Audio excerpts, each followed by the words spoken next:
Olá a todos, bom dia, boa tarde, boa noite. Dia 30 de junho, estamos começando mais um Empower Connection. Eu sou o Rogério Schmidt, falando aqui de São Paulo, e lá em Brasília, a Vera Galante.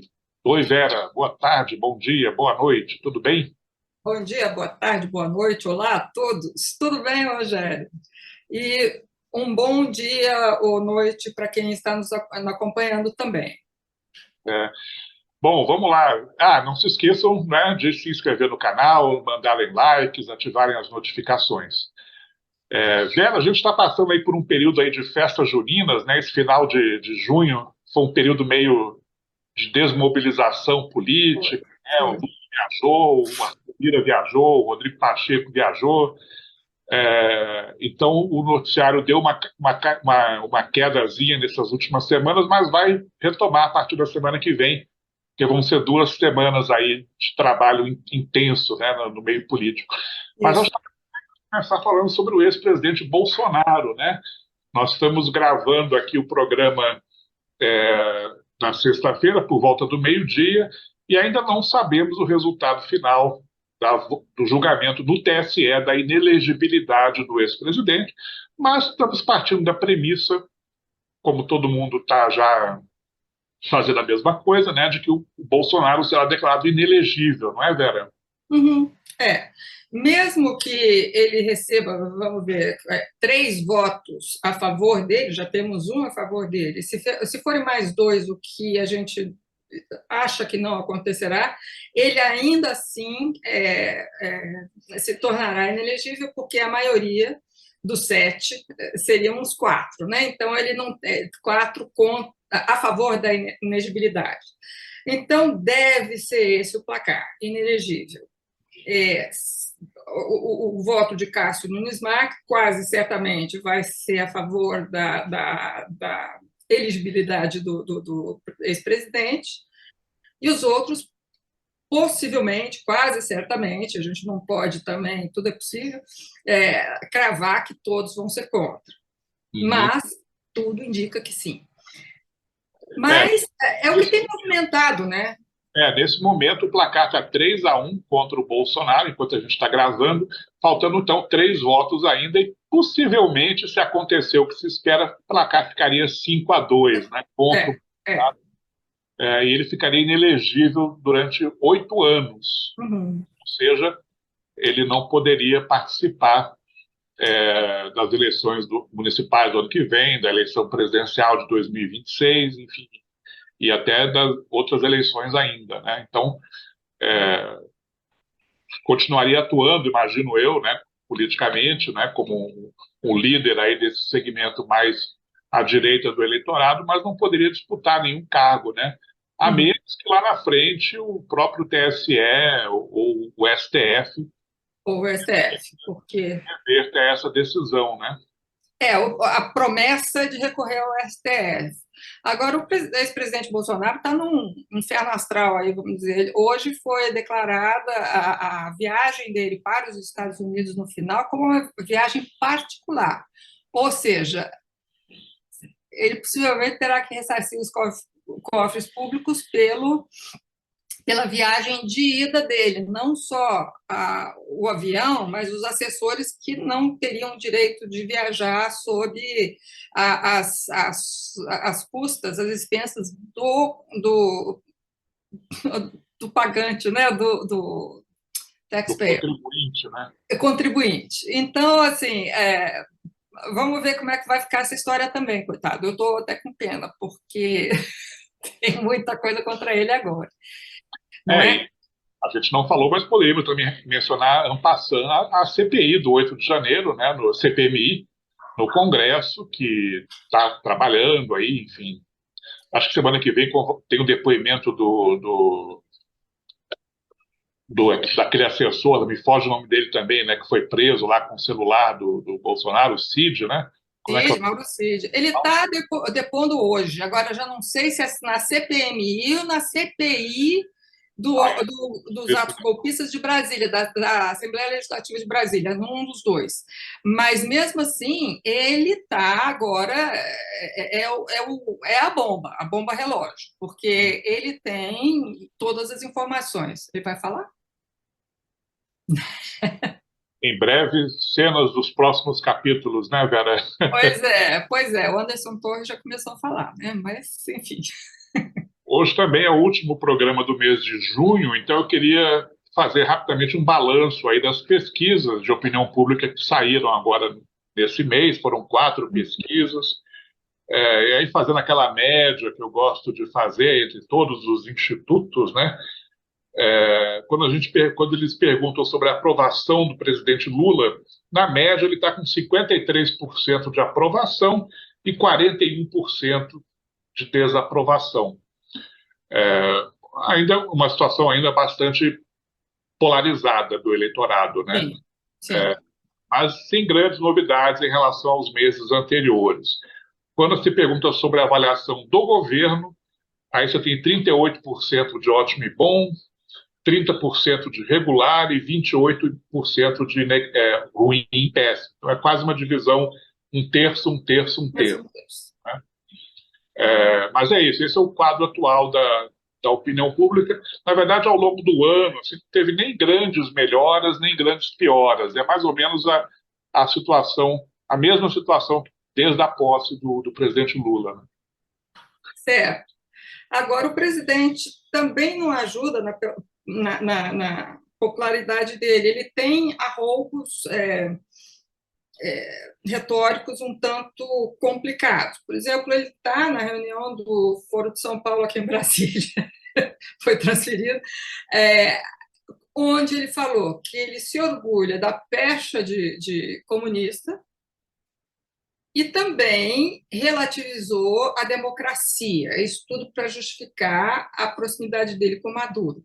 Né? Então, a Venezuela seria um país democrático, relativamente, que foi uma retórica usada pelo então presidente Geisel durante a ditadura militar. Ele cansou de falar isso também.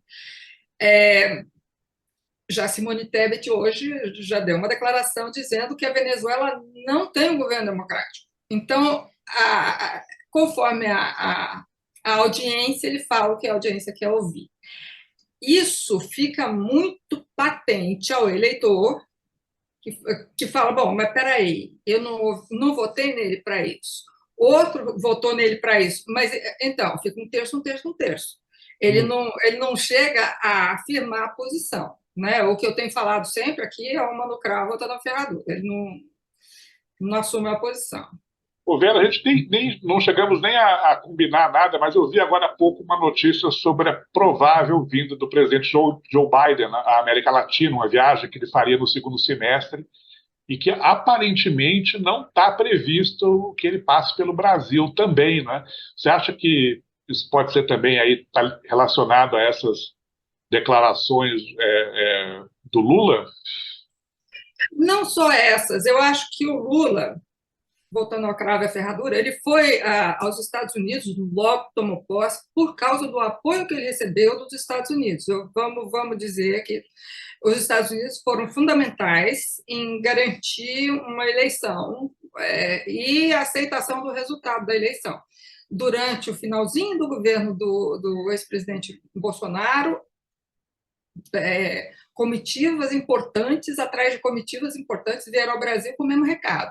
Confiamos na lisura do sistema eleitoral brasileiro. Inclusive, no dia seguinte àquela reunião com os embaixadores, o secretário de Estado falou que o Brasil tinha eleições limpas, que a urna eletrônica era confiável. Bom, continua. Lula foi correndo lá. Logo em seguida, ele já começou, em fóruns internacionais, a bater nos Estados Unidos. A última agora foi na Europa, né, na França, onde a gente falou que os Estados Unidos não tinham responsabilidade, que eles só apoiavam o que era importante para eles, etc., o que, aliás, é óbvio. Nós também só fazemos isso. Mas Então, assim, ele foi isolando os Estados Unidos. A diplomacia manda recados, contundentes ou não. Então, Biden vindo ao Brasil e não visitando o maior país da América Latina é um recado importantíssimo ao Brasil, por causa, inclusive, da Venezuela. Está acontecendo uma reunião secreta entre Estados Unidos e Venezuela no Catar. Eu te conto, por conhecimento extraoficial, que essas reuniões do passado aconteciam aqui, quando Lula era presidente, 1 e 2. Lula era um interlocutor importantíssimo entre Estados Unidos e Venezuela. Portanto, assim, sempre, agora não é mais. E esse é mais um recado que os Estados Unidos passam. Olha aqui, tem alternativas. Então, tudo isso faz parte de um recado que os Estados Unidos passam. A ver se até lá Lula não faz algum aceno que mude o itinerário de Biden, mas acho que não muda, não. Bom, para não acharem que a gente só fica falando mal do governo, eu queria mencionar aqui 2 vitórias importantes que o governo Lula teve. Na semana passada, a gente não fez o programa, mas por isso estamos trazendo para hoje. Na semana passada, o governo teve 2 vitórias importantíssimas no Senado Federal. Né? Ele conseguiu aprovar no mesmo dia, né, no dia 21, aprovar a indicação do Cristiano Zanin para o STF, que já estava aí, a gente vinha falando sobre isso já nos programas anteriores, né, um placar assim, muito folgado, 58 votos favoráveis e 18 contrários, e nessa mesma data o plenário do Senado aprovou também o projeto do arcabouço fiscal do governo. Certo. Aí, nesse segundo caso, 57 votos a 17. Esse projeto, como o Senado mudou o texto, relaxou um pouco algumas medidas, então ele vai voltar para a Câmara dos Deputados para uma segunda votação, e parece que a tendência da Câmara é rejeitar as mudanças que o Senado fez e manter apenas o mesmo texto que já tinha saído da Câmara, né? Então, de qualquer maneira, foram 2 eventos importantes, né, que mostraram aí alguma capacidade de articulação política do governo, que eu acho que está operando melhor no Senado do que na Câmara dos Deputados nesse momento, né? Uma dessas alterações, 2 alterações que o Senado propôs, foi o Fundo Constitucional do Distrito Federal ser contado fora do orçamento. E o segundo foi do FNDE, da educação, fora do orçamento. Que é o Fundeb, né? Fundeb, desculpa. Da educação básica, também fora do orçamento. É difícil Lula não vetar, quer dizer, não incluir, não vetar as alterações que foram feitas na Câmara. Então, a gente tem essa possibilidade ainda. E aí ainda volta, pode derrubar veto, esse negócio ainda pode enrolar um pouquinho. Mas eu acho que foi importante, deve voltar para a Câmara, e se o governo souber articular, quem sabe passa. De qualquer maneira, assim, o fato do projeto ter passado nas 2 casas, né, com uma relativa folga, né, independentemente desses detalhes aí que estão faltando serem regulamentados, já acho que foi uma sinalização importante, né, Vera, para o mercado financeiro, investidores, assim, né, de que provavelmente, né, já entraremos no segundo semestre com o novo arcabouço fiscal aí em vigor. Não é? Aliás, eu fiz uma listinha aqui, Vera, se você me permite, você pode dar uns pitacos à vontade, nos pitacos que eu vou dar. Tem uma listinha aí de temas macroeconômicos, né, que estão sendo em diferentes fases aí de amadurecimento, né, mas vamos começar aqui. Na semana passada, no dia 22, o relator da reforma tributária apresentou o parecer dele na Câmara dos Deputados. Tem uma sinalização aí de possível votação em julho, mas ainda me parece que a chance de desse texto ser modificado é muito alta, né? Eu nem vou entrar muito no mérito das propostas, mas, enfim, a reforma tributária parece que depois do arcabouço fiscal aí vai ser um outro tema importante dessa agenda. E essa semana, na terça-feira, o Copom, né, divulgou a ata da reunião que aconteceu na semana passada, né, que manteve a taxa de juros, né, no patamar atual, e que nessa ata já sinaliza aí que a partir da reunião do mês que vem, em agosto, já pode começar um ciclo aí de pequenas e gradativas quedas na taxa de juros, né? É.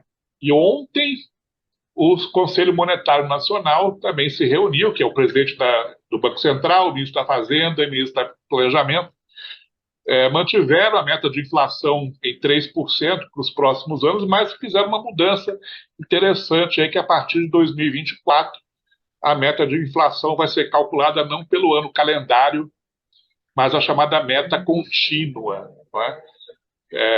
Desculpa, a partir de 2025, quando terminar o mandato do Roberto Campos Neto, né, na presidência do Banco Central. Já vai ter um novo presidente do BC, e aí vai passar a usar a meta de inflação, a meta contínua, o que também é lido aí como mais um incentivo para que continue acontecendo reduções de juros no futuro. Né? Uhum. Eu queria falar alguma coisa do CMN também, né? Acontece o seguinte, o presidente Lula estava em viagem quando o Copom se reuniu e manteve a taxa de juro, e desde então ele vem batendo no Campos Neto, como se ele só fosse responsável por toda a política de juros no Brasil. Ele não é.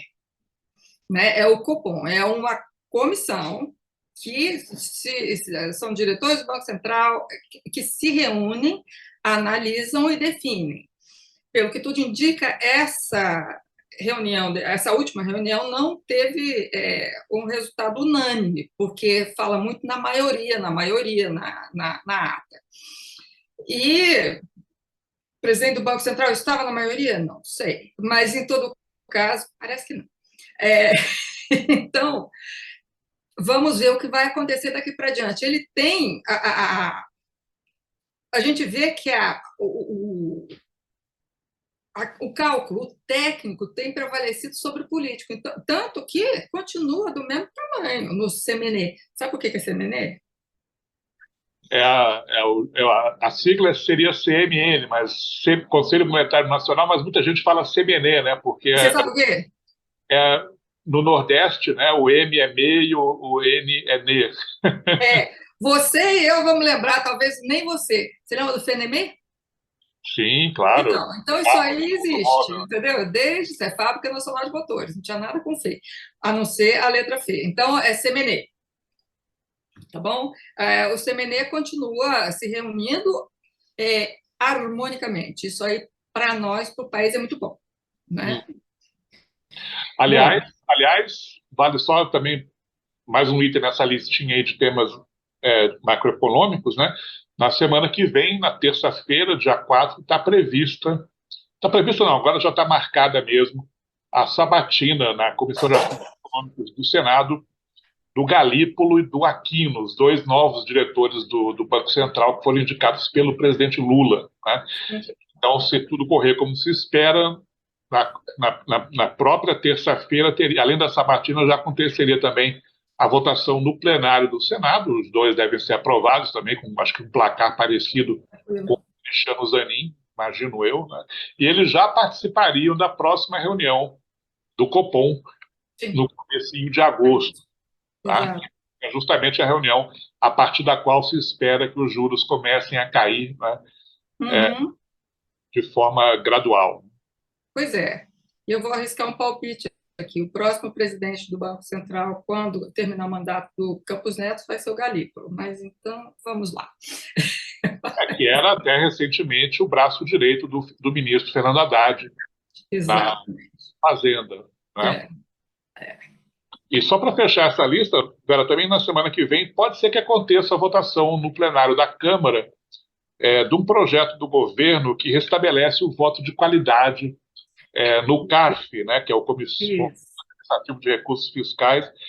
Esse originalmente era uma medida provisória que o presidente Lula baixou no início do governo, a medida provisória caducou, perdeu validade e foi substituída por esse projeto de lei que tramita em regime de urgência e que já está até trancando a pauta do plenário da Câmara. Então, se a Câmara quiser votar o arcabouço fiscal, nós temos que votar primeiro esse projeto aí do CARF, que também é mais uma das medidas aí do governo, do Ministério da Fazenda, para aumentar a arrecadação. Né? Então, Exatamente. teríamos aí provavelmente a votação primeiro do projeto do CARF e depois, na sequência, a votação do arcabouço fiscal. Uhum.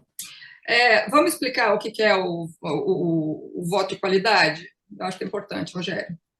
O CARF é basicamente um conselho que julga os contenciosos entre a Receita Federal e os contribuintes. Não é? Uhum. E quando dá empate, historicamente, a Receita tinha um voto de Minerva, né, que é o tal do voto da qualidade. Isso. E aí, alguns anos atrás, teve uma mudança na lei, quando dá empate, o contribuinte ganha. Né? E agora, nessa nova gestão, o ministro Haddad está tentando voltar ao que era antes. Né? Ou seja, quem desempata é a Receita. Então, por isso que existe essa previsão de que, com a volta do voto de qualidade, a Receita volte a arrecadar mais, né? Porque muitos julgamentos, então, que estariam indo para o lado do contribuinte, agora iriam para o lado da Receita. Então, veremos isso. Acho que, de minha parte, eu estou pronta para o destaque. Pode? Vamos lá, deve. Pois é. Nós estamos falando já faz tempo da reforma ou não ministerial que vem por aí. Ontem teve eu assisti uma entrevista do Bivar já falando do Sabino como o presidente, o ministro do Turismo. O Luciano Bivar, o presidente do União Brasil. Né? Isso. O Sabino como o ministro do Turismo, em substituição a Daniela Carneiro, também conhecida como a Dani do Vaguinho. Mas eu não podia deixar passar. Fala como favas contadas, inclusive, que o seu Freixo vai continuar na Secretaria de Turismo e tudo mais, quer dizer, ele dando tudo como já, tudo planejado, o entorno todo do Sabino, inclusive, de não ser porteira fechada e tudo mais, quer dizer, a pobre da Daniela está lá fritando em óleo quente há muito tempo. Né? Vamos ver, quer dizer, coitada, a gente assistindo, mas tem vantagens, lógico. Então, vamos ver se na semana que vem finalmente isso acontece e acaba com essa confusão do Ministério do Turismo e abre caminho ou não para outras negociações do turismo, que nós sabemos que aliás, o turismo, das comunicações, que seria o seguinte, né? Vamos ver, vamos um por um aqui. O União Brasil, que indicou 3 ministros nesse governo, é onde, acho que, talvez com exceção de desses 3 ministérios, 2, né, se cogita que podem ser trocados os titulares, né, Vera? O problema está na indicação do União Brasil, porque foram indicação, na verdade, da Bia Columbre. Uhum. Então, o presidente se doeu e não é exatamente, não representa um partido. Mostrou força do Alcolumbre, agora na cordinha aí está ganhando o União Brasil. Vamos ver para que lado vai pender o pêndulo aí. Ok, bom, no meu radar aí para as próximas semanas eu vou falar sobre a questão do recesso parlamentar. O Congresso funcionaria, né, até as 2 primeiras semanas de julho, mas teria que ser aprovada a LDO, a Lei de Diretrizes Orçamentárias para 2024. Isso não vai acontecer. A LDO praticamente está parada lá, porque eles estão esperando o arcabouço fiscal primeiro ser aprovado, para então preparar o texto da LDO que seja Uhum. compatível com o arcabouço fiscal. Então, a votação da LDO vai ficar só para o segundo semestre, para agosto, imagino eu. Significa que o Congresso não vai entrar em recesso formalmente, mas vai ter o tal do recesso branco, né, nas 2 últimas semanas aí de julho. É. Então, vamos esperar o recesso ou não do Congresso, né? Tá bom, acho que então, por hoje, estamos chegando ao final do primeiro semestre do governo, né? Nem passou, nem parece, mas já passou Nem aí parece. metade do ano, né, Vera? E estaremos de volta se o mundo não acabar na semana que vem. Exatamente. Até lá a todos. Tchau, tchau. Bom final de semana. Tchau, pessoal. Tchau, Vera.